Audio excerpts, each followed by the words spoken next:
આ તમારા પ્રોસ્ટેજ ઉપર જે ઓપરેશન થયેલું છે ને એ પ્રોસ્ટેજના ઓપરેશનથી તમારી જે ગાંઠ કાઢી ને એ ગાંઠની અંદર કોઈ પણ જાતનું કેન્સર નહોતું, પણ ડૉક્ટરે તમને આ કરાવો આ કરાવો એમ કરી અને કેન્સરનું બિરુદ આપી દીધું.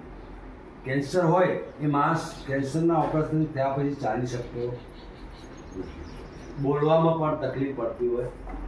તો તમારી તકલીફ છે કે તમે આ જે મેં બતાવ્યું કે પાઇનેપલ લો, પાઇનેપલની 2 ચીરી 1 ગ્લાસ પાણી ઉકળતા પાણીમાં નાખો, એને ચીપિયાથી કાઢી કપડામાં લઈ અને 2 કલાકે 2 ટુકડા લેવાના અને પાણી પી જવાનું. આવું તમે કરશો, વારંવાર કરશો, દિવસમાં 2 વાર 4 વાર થાય. આવું 10 દિવસ કરો, 11મા દિવસે તમારું કેન્સર હોય તમારી પાસે.